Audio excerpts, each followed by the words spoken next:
Alright, in the second video, we will be focusing on antibiotics and how it helps to target bacteria.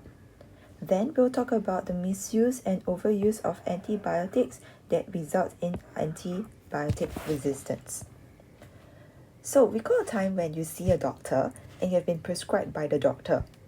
What did the doctor or the nurses remind you? Do you remember the doctor reminding you to complete the full course even if you start feeling better? Why is it so important to follow the instruction of doctors? Let's find out in this part of the chapter. So what are antibiotics? Antibiotics are drugs, medicine that used to kill bacterial infection. Antibiotic does not work on virus. It only works on bacteria, and we'll find out why in a bit. They are made by microorganisms. We extract them from microorganisms and use it to kill and inhibit the growth of bacteria or fungi. So this prevents the growth and metabolic activities of pathogen. So simply put, it stops all chemical reactions in the bacteria, including growth and reproduction, so that the bacteria do not continue to multiply in numbers. It comes in the form of pills and sometimes also in the form of liquid. So, I suppose most of you play computer games, those fighting games where you have to take down your enemies, right? So you think like a game. When you want to attack your enemies, you must have the best weapons. And what does the weapon do? The weapon should kill the first line of defense. The people should be trained to break down the enemy defense line as quickly as possible. Am I right to say that? So I want you to think like the computer game that you play, right? How will the antibiotic kill the bacterial cells? If the bacterial cell is the enemy over here, what would the antibiotic do to kill the bacterial cell well? Let's recall and relook at the different structures that can be found in the bacteria. Looking at this structure and the function that it does in the bacteria, how would you target this cell structure so that the bacterial cell can no longer survive? I'll pause a while for you to think of some ideas. Which structure would you target if you were the antibiotic? And why would you target that structure?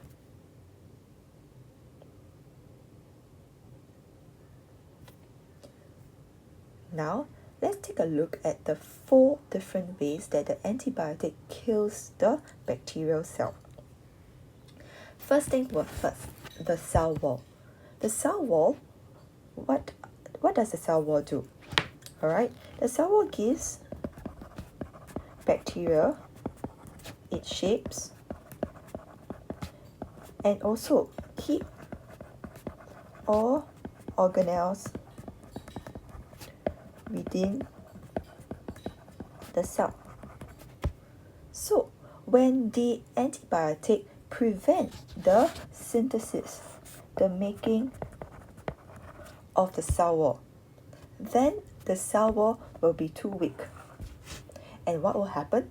Water will enter the cell by osmosis, causing it to expand, burst, and even die. So we target the first line of defense. When the cell wall of the bacteria is too weak, it can no longer give its shape and keep all the organelles together. Water will then enter and cause the entire bacterial cell to expand, burst, and die. Because without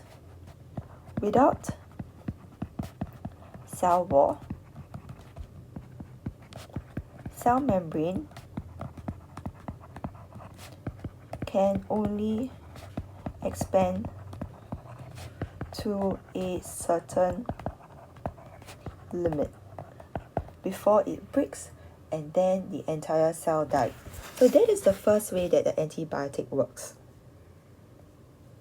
Second, when the first line of defense is down, now the second line of defense, the cell membrane.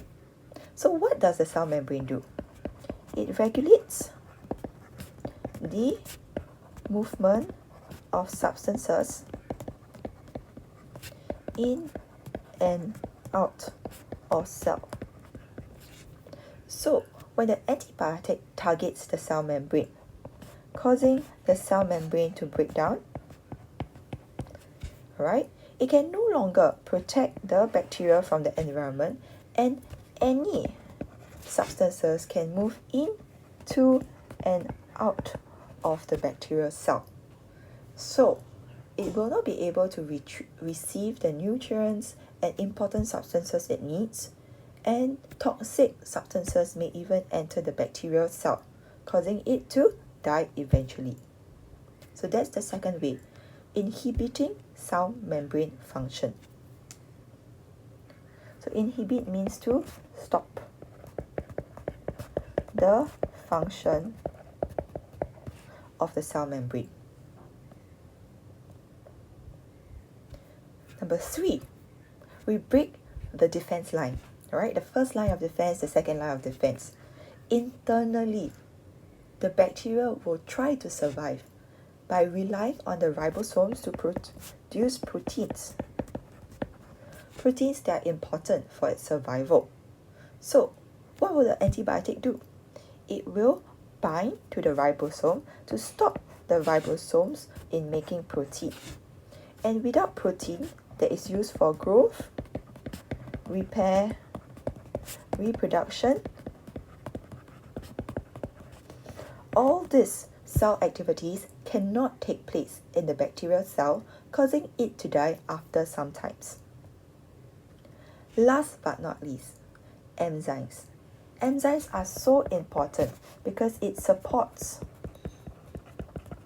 chemical reaction in the cytoplasm. For example, bacteria requires a certain vitamin for growth. And what produces the vitamin? Enzymes. Helps to produce the vitamin for growth. So without enzyme, the bacteria is unable to grow. Without enzyme, the bacteria is unable to carry out many cell activities inside the cytoplasm. So this is the fourth way that the antibiotic targets the bacteria. So it's very similar to a gameplay, right? How you will want to break down your enemy's lines of defense and weaken the support, the ammunition that it has, so that eventually you can win the game successfully. So to summarize, number 1, this is a flow chart that you can draw inside your notes when we talk more about it later on. With a flow chart, you can quickly see how the antibiotic works. It prevents the synthesis of bacterial cell wall, so that when the cell wall is weakened, it leads to cell death, right? Because water enters, causing the cell to expand and burst. It inhibits cell membrane function so that there will be no control of the movement of substances in and out of the cell. It stop the ribosomes from functioning so that there will be no synthesis for growth and repair. No synthesis of proteins for growth and repair. And last but not least, it stops enzyme action in the cytoplasm so that many chemical reaction required for growth, repair, reproduction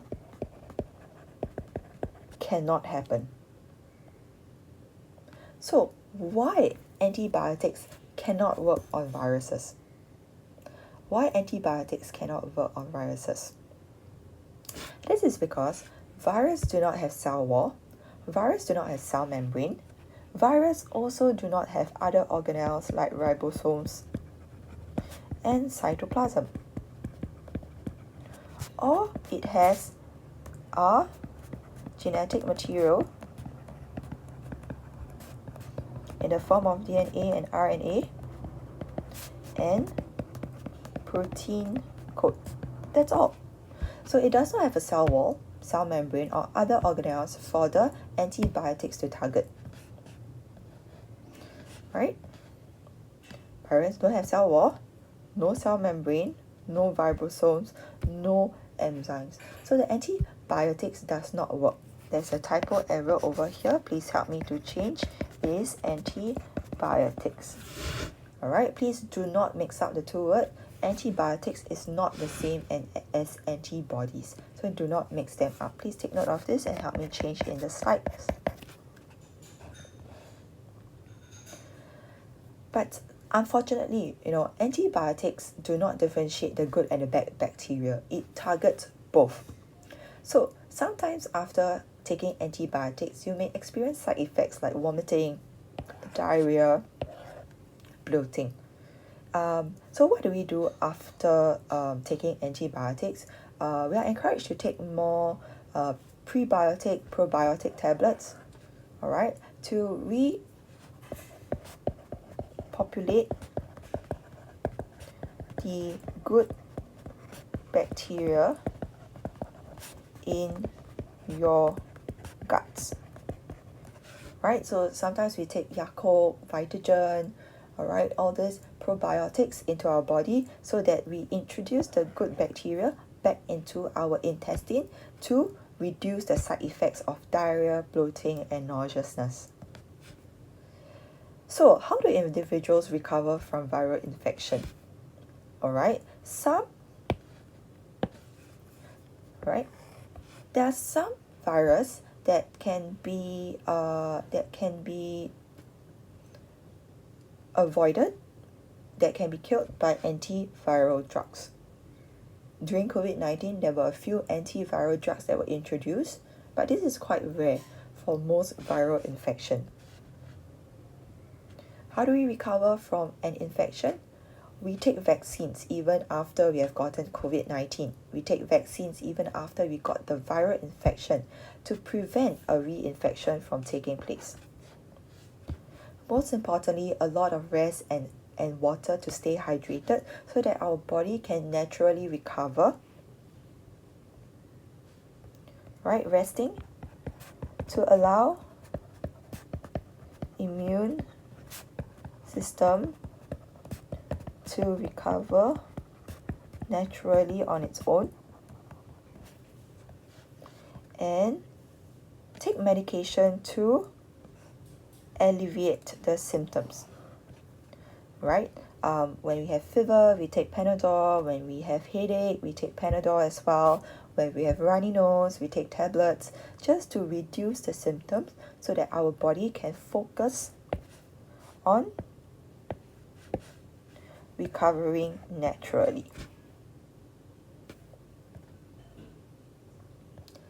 We are coming to the last part of the entire chapter on antibiotic resistance. So let's take a look at this short advertisement on the misuse and overuse of antibiotics. Actually, my strep throat doesn't hurt anymore. I'll just take one pill instead of two. Are you a doctor? Well, I feel better now. Misusing antibiotics can cause longer recovery time and ineffective future treatments due to infections becoming antibiotic resistant. Remember, don't play Doctor. Your friend ah?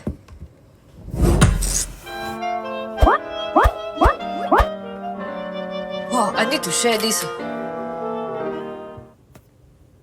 Actually, So, antibiotic resistance happen because of a few reasons. Alright? Not completing the prescription, sharing antibiotics, overdosing, or even taking expired antibiotics. So it's really very important when your doctor prescribes you antibiotics, you must complete the prescription. And if there are any antibiotics lingering in your refrigerator or in your pantry, do not share. do not take it and play doctor. And the worst is taking it excessively and not following the instructions given by your doctor. So why is there antibiotic resistance? Why does it lead to a phenomenon of superbugs? How does this superbugs come about? Superbugs are bacteria that are resistant to antibiotics. Why? Because they are capable of mutating. And when they mutate, the current antibiotic is no longer effective, resulting in antibiotic resistance to develop. So, since the current antibiotic will not kill the bacteria, it's a very serious problem if the patient continue to consume the same antibiotics. What will the doctor do at a healthcare? Doctor may prescribe a stronger antibiotics or increase dosage to kill the bacteria. But this causes a problem to the healthcare system. We must constantly develop antibiotics to keep up with all these superbugs that are present in our community, in our individuals. So 3 causes that results in the misuse and overuse of antibiotics: not completing a full course of antibiotic, or not following the dosage, taking antibiotics even when it is not required, or disposing antibiotics illegally into water bodies. This will cause mutation to happen to the bacteria that will infect aquatic organisms and then to us humans that may consume them. So you can see in the news, right? Harmful pollution boosting superbug becomes a silent pandemic in the water. Hospitals are stepping up measures to curb superbug to prevent spreading via touch. These are just small little steps that we can take to prevent antibiotic resistance, but it takes the entire community to work together to prevent antibiotic resistance. So how does antibiotic resistance come about? Let's look at it step by step. So step number 1, the orange bacteria is the normal one, the blue is the one that becomes resistant, and the transparent looking one are all dead. So when we take antibiotic, it kills the normal bacteria. But sometimes in our body, there are bacteria that are less sensitive to the antibiotics. We call them resistant bacteria, and they will not be easily killed and will survive. If we do not finish the entire prescription, that one bacteria that survive will then multiply in number. It's very scary. It just takes one to survive to multiply in numbers very quickly in your body, resulting in more resistant bacteria in the later generation. So, the previous antibiotics will no longer be effective to overcome this resistant bacteria.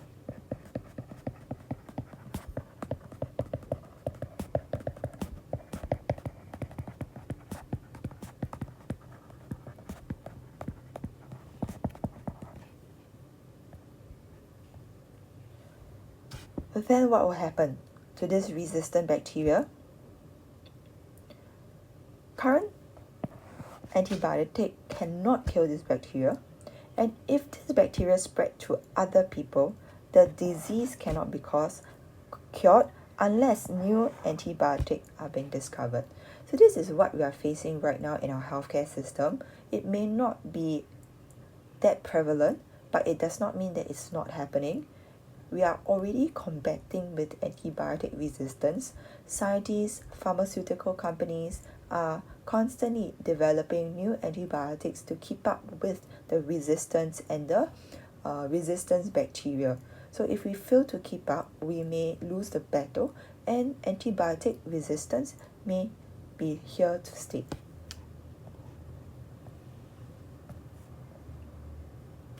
So this is what happened. It just takes one antibiotic that is not killed by the one bacteria that's not killed by the antibiotics to multiply in number. Alright, so they survive and multiply in number, and they may even pass down drug resistance to other bacteria, causing antibiotic resistance to come about. So if you complete the antibiotic prescribed successfully, it will kill the bacteria. But if it's not completed, the less sensitive one will multiply and pass down, because they are able to survive to pass down the resistance to other bacteria.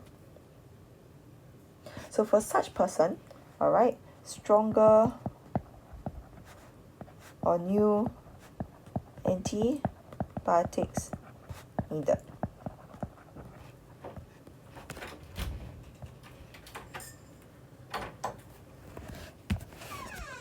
So you can see over here in this picture, these are how we test the effectiveness of antibiotics. So you can see two petri dish, alright, the yellow color, alright, is due to the spread of bacteria.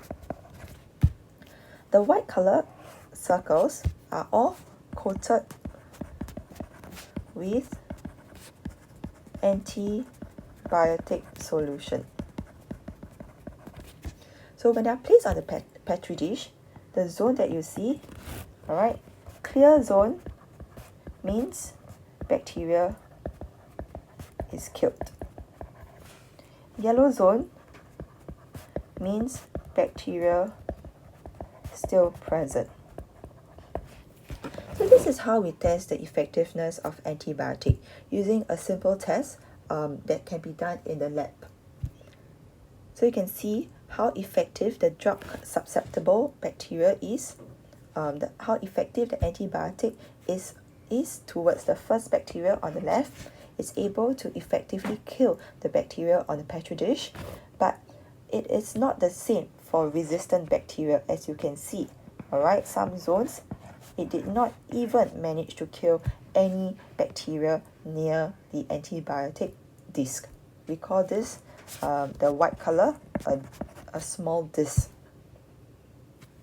So this is how we can conclude the effectiveness of antibiotics on a certain bacteria, by coating the petri dish with the bacteria and placing this containing the antibiotic solution on it to see how it is capable of killing the bacteria. So how can it be reduced? Number one, avoid misusing or overusing antibiotic, making sure that the entire course is completed, and only using antibiotics only when necessary and appropriate. How do we know?